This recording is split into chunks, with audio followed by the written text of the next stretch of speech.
Hello, everybody, and welcome to the show. Today we are joined by a very special guest, Tamzin Renouf, England international now, we can say, Castleford Tigers first team player. Tamzin, very excited to have you on the show. How are you? I'm good, thank you.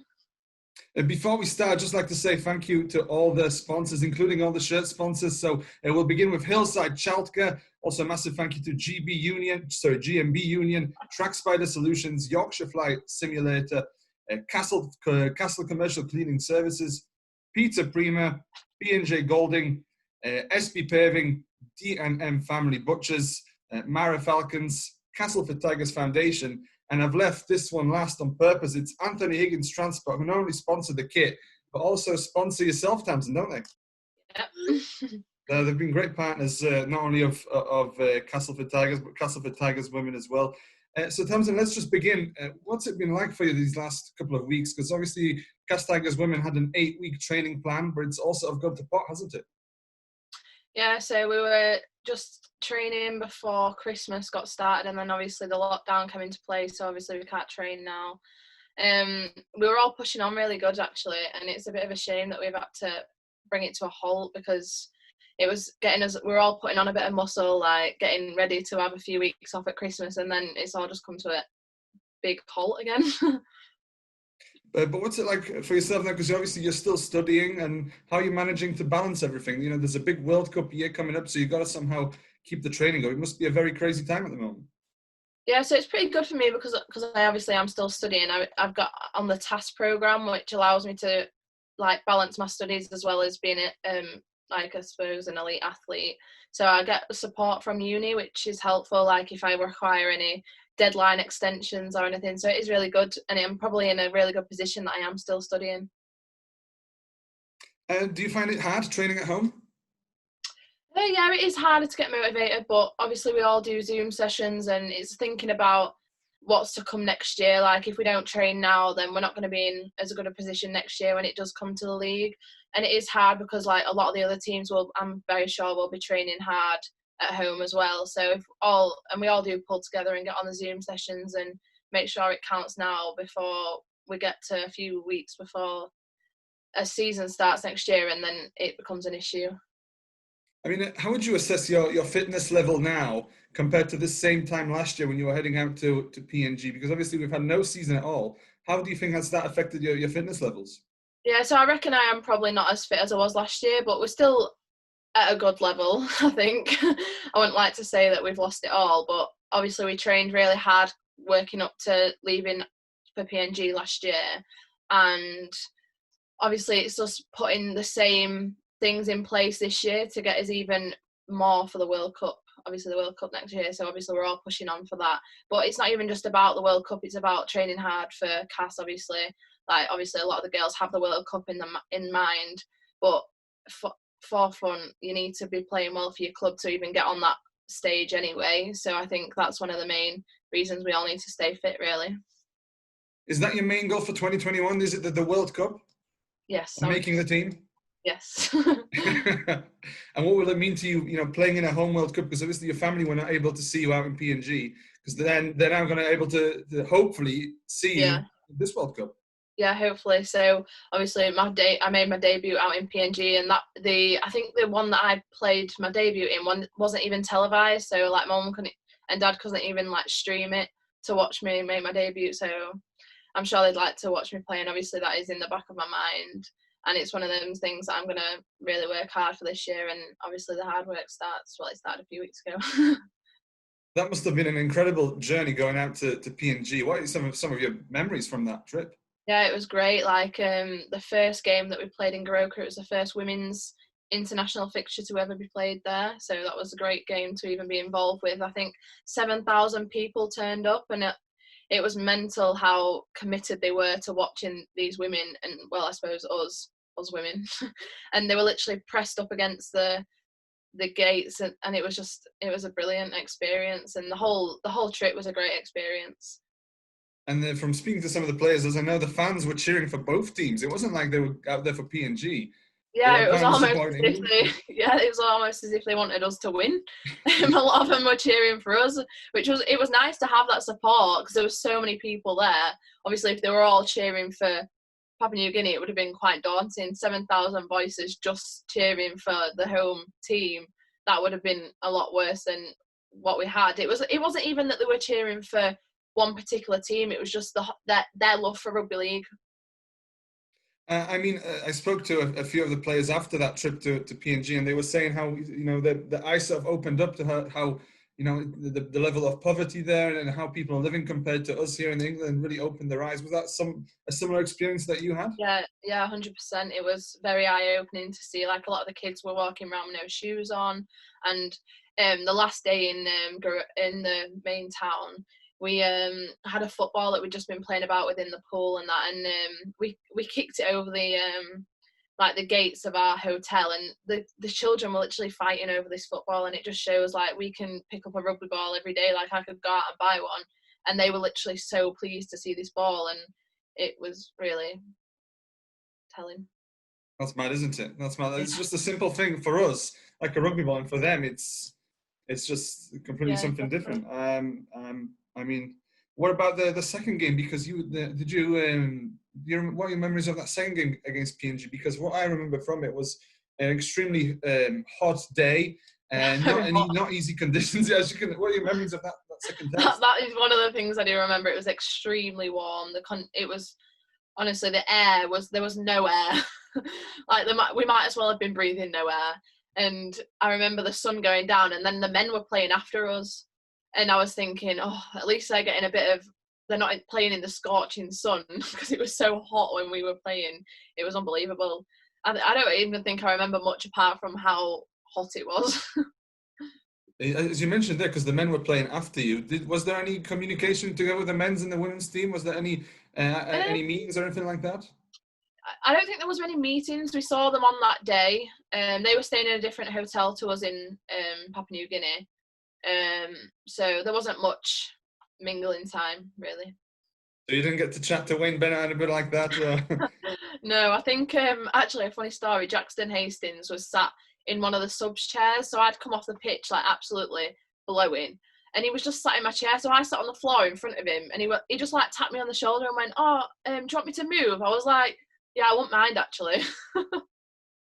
That's a great story. That's brilliant.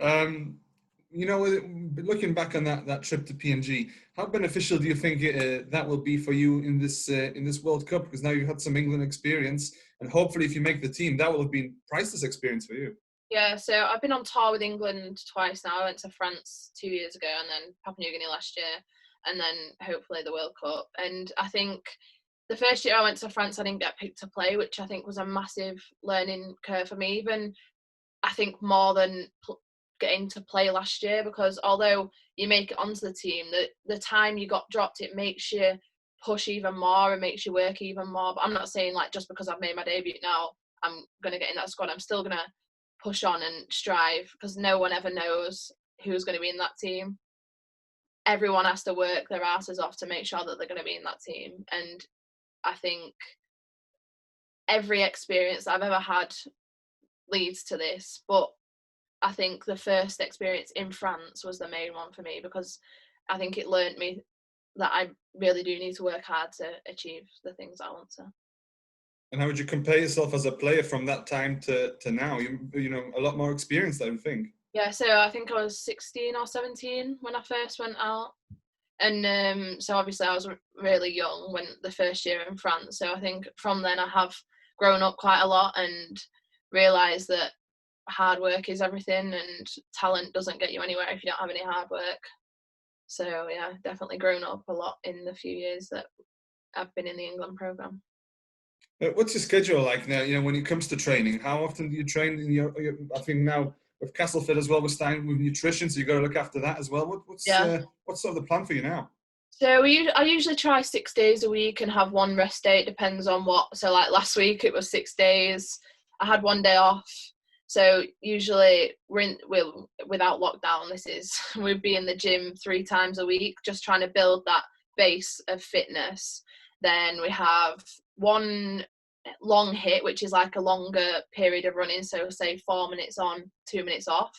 Then we have a short hit, which is like more speed based. So we do 20 seconds on, 20 seconds off. And then a bit of like sprint training as well, so like a shorter distance just to get his acceleration done. And then I think that would be it. Like sometimes on a Sunday, like we'll have a Zoom call and do some mobility, as that's important as well because we don't want to be getting any injuries.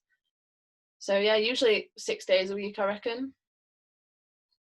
I couldn't do that, I'll tell you that. 6 days a week, As well as all the girls who have jobs and us who are in uni, everything else that we have to do. But we all love it. Are you still working by any chance during this lockdown period? No, I work at a trampoline park, so at the minute it's closed, but usually I do work as well. And you got to balance the work and the train. That's incredible. That's incredible. Well, it just shows you that I don't think a lot of people realize how much the players put in. Yeah, so a lot of the girls work like 9 to 5, come to training after, don't get home till 9. A lot of the girls have children as well, and it is a big commitment, but obviously we all love doing it, and we wouldn't do it if we didn't love doing it because it's that much of a commitment. So I think it is. Yeah, I think you must love it to do it. I remember when Emma Lumley arrived at the grand final from a night shift. Yeah, I found that absolutely incredible. So the level of commitment is crazy. But I wanted to ask you about your beginnings in rugby, and so give us a little bit of your background for any fans that may not know you, may not have heard your name. Tell us your story. So I started playing in about year 9. I started off playing rugby union for Castleford Rugby Union because one of the coaches came to my school and did an after-school club. So I then went down to the club because he said to me, he was like, "Oh, I think you'd be good at this." So I was like, "Oh, Mum, this man thinks I'll be good at this, so take me down." So I went down and I really loved it. So I played the first season there. I think I was an under 15, so my first year of under 15s. And then in the summer, I was like, "Mum, I want to carry on playing. Why do we have this off season?" So I thought, "Oh, let's go play rugby league," because I didn't want to stop. So then I went and played for Kippax Kangaroos, if that's how you say Kippax. People have different versions. And I played there for 2 years. So I played under 14s and the first year of under 16s. And then unfortunately they folded. And at this time I was still playing rugby union as well. And then I started playing at Feb Lions under 16s, and I was like beginning to come down to CAS training as well. So I trained on Thursday nights at like 6 while 7, and then I came to CAS training 7 while 8 every Thursday. And I think this was like 2 years ago now. I got picked to go and play in some 7s with the Rugby Union England under 18s. And then went to some trials for England under 15s. But at this stage, I think Lindsay was a bit like you need to pick one if you want to play one or the other. Like, you're getting really tired, like you're training too much, really. So I decided that I'd just stick with rugby league and play rugby league. And I think it was the best decision I made. And obviously from there, I got picked to go to France. And then, yeah. That's it, really. Who was it that really took you to Castleford the first time? Was it Lindsay who invited you down, or was it one of the players? I don't actually remember how I got into CAS. I was thinking, my stepdad supports CAS, so obviously I've been a supporter of CAS since I was about 13, 14. So I went to watch CAS before I even played rugby. And I think obviously once my stepdad heard about there being a team at CAS, he was like, "Yeah, I want you to go play for them. So I think my mum probably looked into it, and I was friends with Lacey. And Lacey was playing for CAS. So I think she said like, "Oh, come to a training session." And then Lindsay was like, "Oh, you need to stay, like you're a decent player." Like, so I think that was it from there. I haven't left since. Are you enjoying your time at Castleford? I mean, are these some of your best periods of your rugby career? Yeah, 100%. I love it at CAS. Like, I love how committed all the girls are. Everyone wants to work hard. Yeah, it's great. There's a great atmosphere in the team, and yeah. And I think the atmosphere is really special. Is it better than in any other team that you've seen or heard about? Because I think all the players are super close, aren't they? Yeah, we are. It's really great, and I definitely think it is. Obviously, rugby is such a big team thing, and if you don't get on as a team, then you're never going to succeed. And I think at CAS we have such a tight bond with each other. Like, sometimes it could go worse, or sometimes it could be great. And clearly, in our situation, it is hopefully going to be great. Obviously, we've got a few things to fix up from last year. We were great majority of the time, but it's them in them really pressure situations that we used to, I suppose, crumble under. But I think with the experience now, like say Georgia, Kelsey, we're all growing up a bit more now, and I think this is our time to shine, really.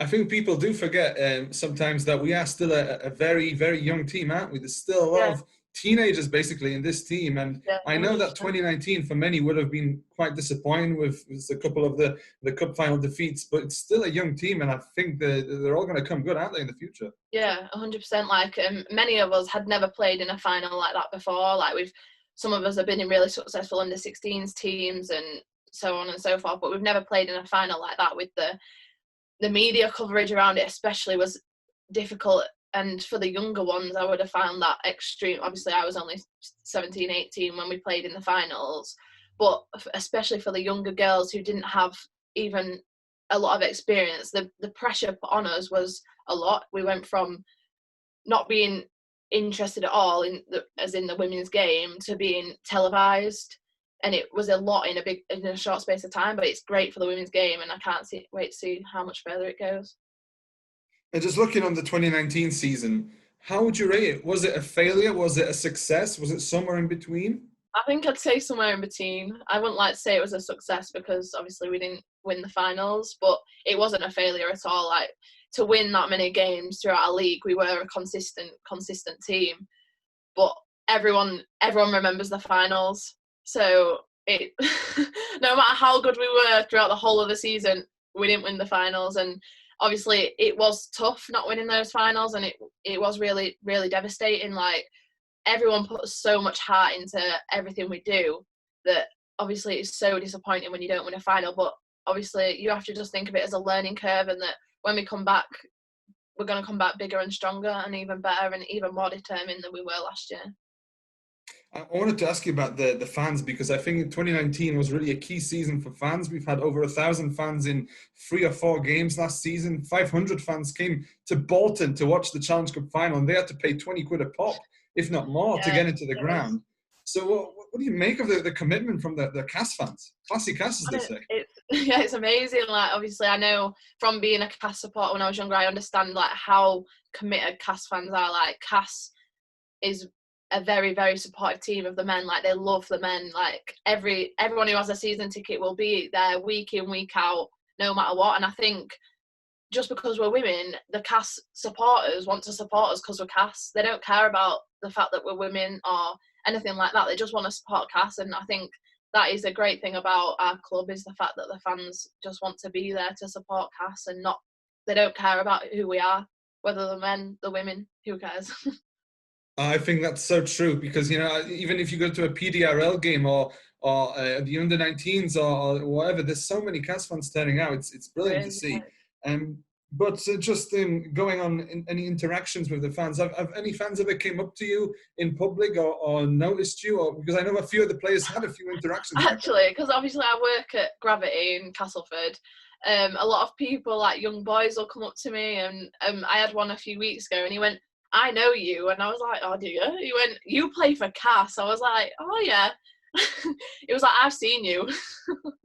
So that was a bit funny, yeah. And then there was another man as well. He was like, "Oh, you play for Cass Tigers, don't you?" I was like, "Yeah."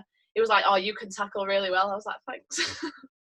So yeah, it is getting so much bigger now, especially with the Cass fans. Like, they do love it, and especially with the social media now as well. Like, you're doing a great job of putting us all out there. And it is great for our profile. It's true. People, honestly, I think it's a great way of putting us out there, and it's getting bigger by the day. Obviously, COVID has offset that by a bit, because I think this year would have been even bigger than it was last year, but hopefully the women's game can get back on track for next year and boost into the World Cup as well.